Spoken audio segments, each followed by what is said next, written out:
कंगना रनौत कह रही है कि भी ये पहला तो उन्हें कहा कि ये खालिस्तानी वायरस वाली बीमारी ने उत्थे पंजाब उन्होंने कहा जी ये खालिस्तानी वायरस वाली बीमारी ने उत्थे पंजाब कई सैलीब्रिटीज़ नूं फड़िया होया कि कई सैलीब्रिटी जड़े ने वो इस खालिस्तान दी वायरस का शिकार उन्हें दलजीत दोसांझ नूं भी टैग किया क्योंकि उहदे ते भी वो कटाक्ष कर रही हुंदी है कि भी ये भी खालिस्तानी है हालां वो पग ला के सिर चो गंजा भारत के नक्शे तो सिर कट्टण दे गंभीर नतीजे होणगे कि भी ये हुण अपने हक मंगना ये भारत का सिर कट्टना कहंदी है।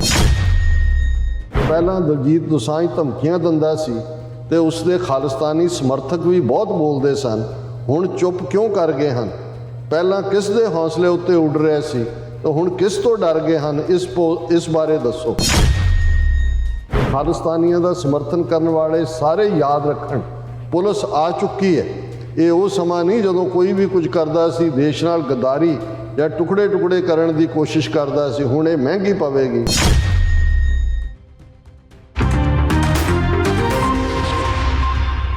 Viewers welcome back on program. So viewers गलबात करन जा रहे हैं कि थर्ड रेट फिल्मी एक्ट्रेस कंगना रनौत वालों सिख विरोधी जो कुछ किया जा रहा है वो असल विच एक एवरेज हिंदू तवी दी मानसिकता दी जड़ा इजहार है वो कर रही है। सो पर अफसोस बहुत गिनती सिखां नूं इस हिंदू तवी ज़हनीयत दी समझ नहीं आती। सो इस बारे आपां गलबात करन जा रहे हैं। सो असीं चाहांगे कि तुसां ने इसे तरह बने रहना देखण सुनने या लिखण लई तुहाडा सब दा बहुत बहुत शुक्रिया जी। डॉक्टर साहब की विचारां ने देखो असी पिछले सैगमेंट्स के विच जिक्र किया है कि एक पासे भारतीय एजेंसियां सिखां दे खिलाफ ऑपरेशन वुडरोज 2 के थले जिहड़ी डर्टी वॉर है उसनूं पंजाब तो हुण महाराष्ट्र हजूर साहब तक लिजा रही ने।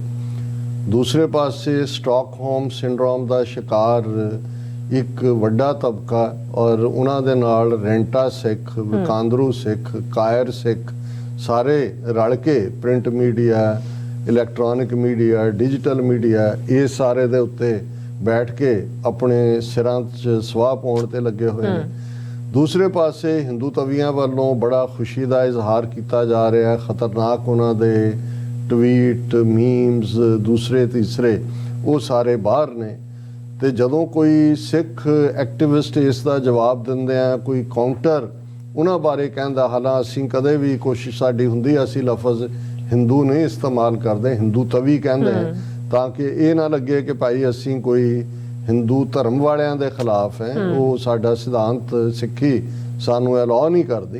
हाँ हिंदू तवा एक विचारधारा है जिवें कम्युनिज्म फाशिज्म नाजीइज्म ये सारियां ने दुनिया नूं वलेटिया। इस तरह ब्राह्मणवाद ब्राह्मणिज्म सी अज हिंदू तवा आइडियोलॉजी है। लेकिन इस वेले तुसीं ये देख सकते हो कि रूलिंग दे विच तां हिंदू तवी है ही ने। दिल्ली दे विच दूसरी टर्म जिहड़ी उहदी खत्म होने वाली है 2024 मोदी अमित शाह का बोलबाला है। भारत के 29 सूबे चो जे मैं गलत ना होवां तो मेरा ख्याल है 20-21 सूबे या 19-20 दे विच इन्हां दी हुकूमत है। लेकिन इस दे बावजूद जिहड़ा इन्हां तो जदों इन्हां दियां हुकूमतां बनदियां ने बहुतिआं नूं तां 50% भी नहीं वोटां मिलियां हुंदियां क्योंकि वोटिंग परसेंटेज के उत्ते आ जाता है। पर एक रूलर क्लास की वोटर है एक जड़ा कॉमनर है तुहानू किते भी सिखां लई हमदर्दी की आवाज़ सुनाई नहीं देती। कोई सामने नहीं आया। इंटरनेट पाबंदियां दूजियां तुहानू कोई बयान किसी ओपोजिशन लीडर का जिहदे च उन्हें क्या होए कि भाई ये अनडिकलेयर्ड मार्शल लॉ जो तुसीं पंजाब च ला दिता है एमरजेंसी किहड़े कानून दे थल्ले लाई है। सेंट्रल एजेंसियां किहड़े कानून दे थल्ले जिन्हों मर्जी घरां चों चुक रही ने। NSA किहड़ी उन्होंने देश के खिलाफ बगावत की कि NSA ला सब बिल्कुल चुप ने। और जेडे उन्हां चों जिवें हुण कंगना रनौत थर्ड रेट मैं हुण लफज ये कहा तो बुरा लगेगा कि भाई शायद मैं रोक लेना अपने मन च भी जिस औरत ने जिसका अपना किरदार की है उसका निजी जीवन की है ਉਹਦੇ ਲਈ ਤੁਸੀਂ ਉਹਦੀਆਂ ਹੀ ਪੁਰਾਣੇ ਜਿਹੜੀਆਂ ਲਿਖਤਾਂ ਨੇ ਉਸ ਨਾਲ ਸੰਬੰਧਿਤ ਉਹਨਾਂ ਨੂੰ ਤੁਸੀਂ ਦੇਖ ਸਕਦੇ ਹੋ। ਕਿਸਾਨ ਲਹਿਰ ਦੇ ਚੱਲਦੇ ਆ ਇਸ ਨੇ ਕਿਸ ਕਿਸਮ ਦਾ ਬਕਵਾਸ ਕੀਤਾ ਕਿਵੇਂ ਇੱਕ ਬਜ਼ੁਰਗ ਮਾਤਾ ਜਿਹੜੀ ਕਿਸਾਨ ਲਹਿਰ ਦੇ ਵਿੱਚ ਸੀ, ਉਹਨੂੰ ਹਵਾਲਾ ਦੇ ਕੇ ਕਿ ਇਹ ਸਭ ਕਿਰਾਏ ਤੇ ਲਿਆਂਦੀਆਂ ਹੋਈਆਂ, ਉਹਦੇ ਖਿਲਾਫ ਕੇਸ ਵੀ ਹੋਇਆ। ਕੌਣ ਪੁੱਛਦਾ ਉੱਥੇ ਅਦਾਲਤਾਂ, ਜਿਹਨੂੰ ਮਰਜ਼ੀ ਜੋ ਮਰਜ਼ੀ ਜਿੱਧਰ ਨੂੰ ਲੈ ਜਾਓ। ਲੇਕਿਨ ਇਸ ਸਾਰੇ ਦੇ ਚੱਲਦੇ ਆ ਉਸ ਨੇ, ਔਰ ਇਹ ਜਦੋਂ ਇਸ ਦਾ ਜ਼ਿਕਰ ਹੋ ਰਿਹਾ ਹੈ, ਇਹ ਇਸ ਲਈ ਨਹੀਂ ਕਿ ਇਹਨੂੰ ਅਸੀਂ ਈਵਨ ਨੈਗੇਟਿਵਿਟੀ 'ਚ ਵੀ ਕੋਈ ਪ੍ਰਮੋਸ਼ਨ ਦੇਣਾ ਚਾਹੁੰਦੇ ਹਾਂ। ਇਹ ਇਹਨਾਂ ਦੀ ਜ਼ਹਿਨੀਅਤ ਹੈ। ਜਦੋਂ ਤੁਸੀਂ ਇੱਕ ਕਲੈਕਟਿਵ ਸਾਈਕੀ ਕਹਿੰਦੇ ਹੋ, ਇੱਕ ਇੰਡੀਵਿਜੂਅਲ ਹੁੰਦਾ ਹੈ, ਅਸੀਂ ਕਿਸ ਗੱਲ ਬਾਰੇ ਕਿਵੇਂ ਸੋਚਦੇ ਹਾਂ। ਇੱਕ ਹੁੰਦਾ ਹੈ ਜਿਵੇਂ ਉਹ ਮੈਂ ਕਿਹਾ ਸੀ ਵੀ ਸਾਡੀਆਂ ਮਾਵਾਂ ਦੀ ਜਨਰੇਸ਼ਨ, ਉਹ ਜਦੋਂ ਉਹਦੇ ਤੇ ਜਿਹੜਾ ਅੱਗ ਦੇ ਉੱਤੇ ਦਾਲ ਧਰੀ ਹੁੰਦੀ ਸੀ, ਉਸ ਸਾਰੇ ਹੰਡੀ ਚੋਂ ਦਾਲ ਪੱਕੀ ਹੈ ਕਿ ਨਹੀਂ, ਇੱਕ ਦਾਣਾ ਉਹਨੂੰ ਫੇਹ ਕੇ ਦੇਖ ਲੈਂਦੀਆਂ ਸੀ, ਉਹਦਾ ਅੰਦਾਜ਼ਾ ਹੁੰਦਾ ਸੀ ਵੀ ਤੌੜੀ ਦੇ ਵਿੱਚ ਕੀ ਹੈ, ਕਿੰਨੀ ਰਿੱਝੀ ਹੈ, ਕਿੰਨੀ ਕੱਚੀ ਹੈ, ਕਿੰਨੀ ਪੱਕੀ ਹੈ। ਸੋ ਇਹ ਜਦੋਂ ਇਸ ਕਿਸਮ ਦਾ ਕੰਗਣਾ ਰਣੌਤ ਜਾਂ ਉਸ ਨਸਲ ਦੇ ਅਨੁਰਾਗ ਠਾਕਰ ਜਾਂ ਜਿਹੜੇ ਇਹਨਾਂ ਦੇ ਹੋਰ ਜਿਹੜੇ ਦੇਖਣ ਨੂੰ ਲੱਗੇਗਾ ਜੀ ਭੌਂਕੇ ਕਿਸਮ ਦੇ ਨਹੀਂ ਨੇ, ਇਹ ਇਨਫੈਕਟ ਇਹ ਆਪਣਾ ਇਜ਼ਹਾਰ ਕਰਕੇ ਕੋਈ ਨਾ ਕੋਈ ਉਹਦਾ ਫਰੂਟ ਵੀ ਲੱਭਦੇ ਨੇ ਤੇ ਬਹੁਤ ਸਾਰੇ ਅੰਦਰੋਂ ਅੰਦਰ ਇਹ ਰੱਖਦੇ ਨੇ। ਅਸੀਂ ਜੂਨ 84 ਦੇ ਵੇਲੇ ਵੀ ਦੇਖਿਆ ਕਿ ਕਿਵੇਂ ਸਾਰੇ ਭਾਰਤ ਭਰ ਦੇ ਵਿੱਚ ਜਿਹੜਾ ਉਹ ਇੱਕ ਖੁਸ਼ੀ ਦੀ ਲਹਿਰ ਦੌੜੀ ਸਿੱਖਾਂ ਦੀ ਇਹਨਾਂ ਨੂੰ।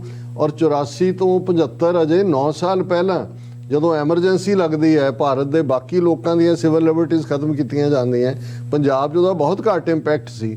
ਲੇਕਿਨ ਸਿੱਖ ਅੱਗੇ ਆਉਂਦੇ ਨੇ ਕਿ ਵੀ ਤੁਸੀਂ ਇਹ ਕਿਵੇਂ ਇਹਨਾਂ ਦੀਆਂ ਸਿਵਲ ਲਿਬਰਟੀਜ਼ ਖੋਹ ਸਕਦੇ ਹੋ।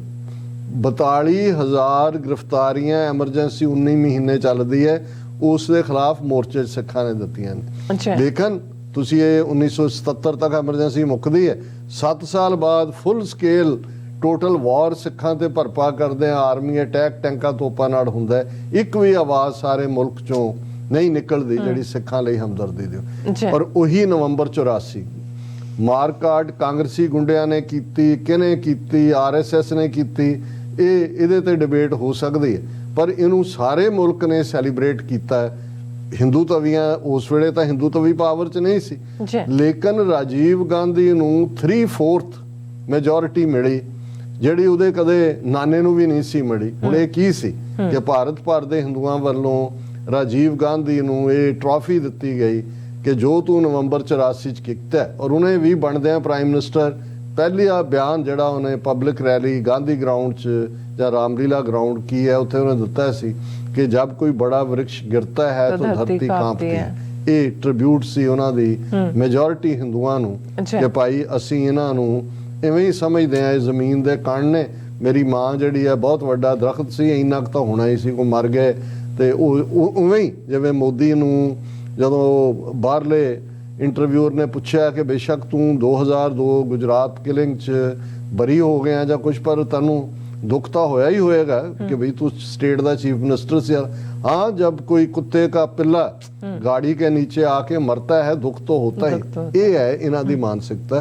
और उसे मानसिकता दे थल्ले जे सिखां दी किलिंग्स कीतियां ते 3/4 मैजोरिटी नाल राजीव गांधी जित्तिया ते जे हज़ारां मुसलमानां नूं 2002 च मोदी अमित शाह ने मारिया ते वो हिंदुआं दे हिरदे सम्राट बन गए और अज प्राइम मिनिस्टर बन के मोदी है तो मुमकिन है वांग। सो कंगना रनौत ने इस ताज़ा दे उत्ते उसने जिहड़ा वो रिडिक्यूल किया पहला तो, क्योंकि एक जिन्होंने प्रधानमंत्री करके कहते सी वो बेचारा सिद्धड़ जिहा हैगा और वो अपने खेतों च पट्ठे वढ़ रहा है। जो पुलिस ने पुलिस दी गड्डियां देखियां तो भजा रहा, पुलिस आ गई उसकी वो वीडियो उन्होंने मीम बना के मेजोरिटी हिंदू तवियां ने रिडिक्यूल किया।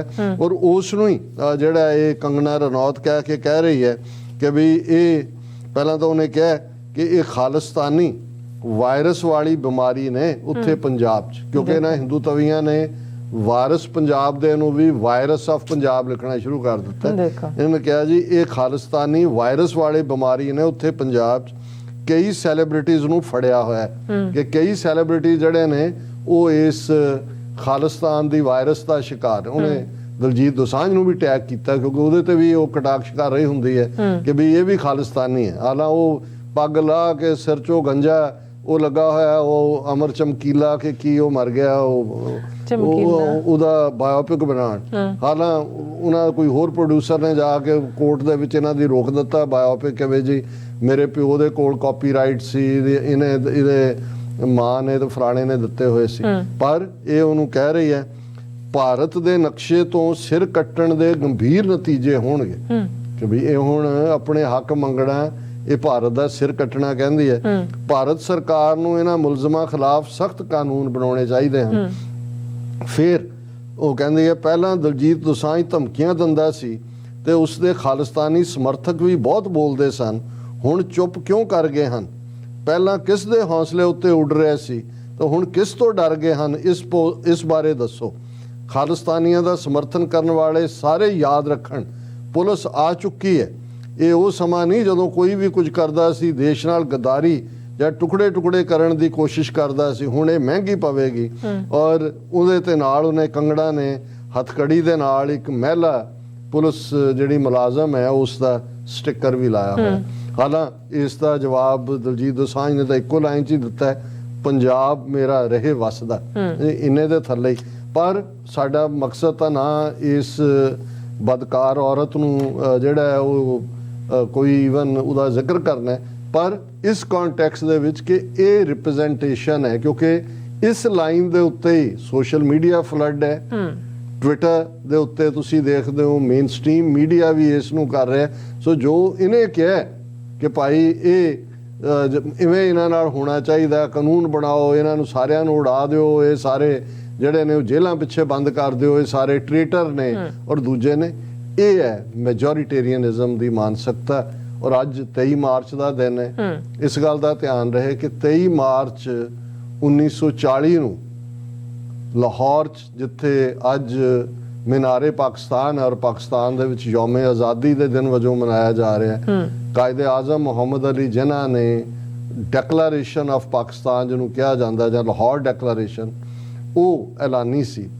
ਕਿਉਂਕਿ ਇੱਕ ਸੈਕੂਲਰ ਜੁਆਇੰਟ ਹਿੰਦੂ ਮੁਸਲਮਾਨ ਹਾਰਮਨੀ ਦਾ ਐਡਵੋਕੇਟ ਕਾਇਦੇ ਆਜ਼ਮ ਉਦੋਂ ਤੱਕ ਇਸ ਨਤੀਜੇ ਤੇ ਪਹੁੰਚ ਚੁੱਕਿਆ ਸੀ ਕਿ ਇਹਨਾਂ ਦੀ ਜ਼ਹਿਨੀਅਤ ਦੇ ਵਿੱਚ ਸ਼ੁੱਧ ਹਿੰਦੂ ਵਸਿਆ ਹੋਇਆ ਹੈ। ਔਰ ਉਹਨਾਂ ਨੇ ਹਮੇਸ਼ਾ ਇਸ ਗੱਲ ਨੂੰ, ਇੱਕ ਇਮਾਨਦਾਰ ਬੰਦਾ ਸੀ, ਉਹਨੇ ਦੇਖਿਆ ਕਿ ਬਈ ਇਹ ਗਾਂਧੀ, ਨਹਿਰੂ, ਪਟੇਲ, ਇਹ ਸਾਰੇ ਇਹਨਾਂ ਨੇ ਸੈਕੂਲਰਿਜ਼ਮ ਦਾ ਲਬਾਦਾ ਪਾਇਆ ਹੋਇਆ, ਇਹਨਾਂ ਦੇ ਅੰਦਰ ਸ਼ੁੱਧ ਹਿੰਦੂ ਹੈ। ਔਰ ਇਹੀ ਗੱਲ ਉਹਨਾਂ ਨੇ ਗਾਂਧੀ ਬਾਰੇ ਕਹੀ ਕਿ whenever Gandhi has come to meet me, he has come to cheat me।